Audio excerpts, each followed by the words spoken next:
Hi, my name is Steve and I'm from North Jersey. I began working in the retail apparel industry out of college, and it was predominantly a very safe environment for someone in the community.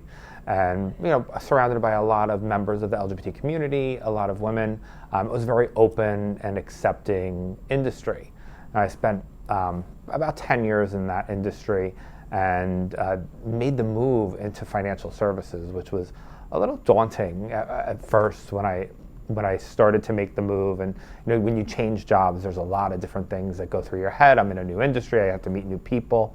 But now I'm changing industries and going into what is most people would think is a very conservative industry. I didn't want to be open and not be myself, and then maybe be at risk of getting fired or things going on. Back then, I'd say 15 years ago in the community, it wasn't as open and embracing as it was that it is now.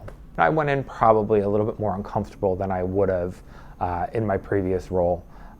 Just a little bit more guarded as to who I was talking to and how I was telling things about myself. When you have conversations at work and people are like, what did you do this weekend and who were you with and things like that, it was a little bit more generic pronouns than using who I was actually with. It came to a point where I was with a bunch of colleagues at a work event one day, and one of them wanted to set me up with a woman that they knew. I felt like I'd gotten to know that person enough, and I'd gotten to know the company enough that it was just time to tell them who I was. And when I told her, it opened up a whole nother conversation because, then she had family members that were part of the community, and it just got us to connect on a different level. I think that trigger point of telling her who I was helped us build a deeper relationship, and it made it a safe place for me to then go and tell other people. Every day I felt more and more comfortable being who I was, and I would say, there's different ways of doing activism. I'm kind of a quiet activist. I go in through my actions, and I feel like it's almost the same thing with coming and being yourself in a work environment. I kind of took it day by day, and I took who I was and made it part of a conversation instead of making it a big announcement. I went through many years at that organization and made a switch. Going through it, I was more confident and more comfortable with being who I was, making the switch to a different organization at that point, where I didn't have to have that aha moment again and say, this is who I am. I'm not telling everyone exactly who I am. I went in being who I was, talking about what I really did on the weekends, who I was with, and not having to hide anything.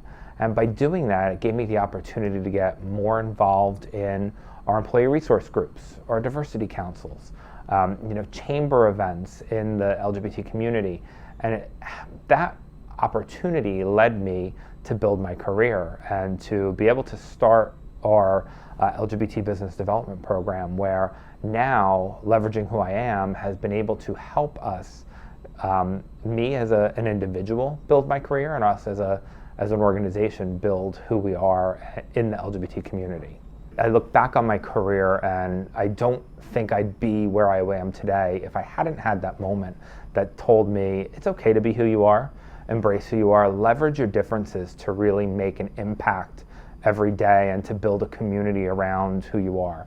Regardless of the industry you're in, we need to be trailblazers in our industries, and by having more people be who they are and be their authentic selves and be diverse and be open, it helps everyone else be comfortable with it. We spend probably more time at work than with our families sometimes, and your work environment is such it's what drives you, it's what gives you money, it's what gives you, keeps you going every day, and with the amount of time you're spending there, if you're not going to be your authentic self and be who you are, you're not going to get the most of the corporation you're working for, of the people you're working with.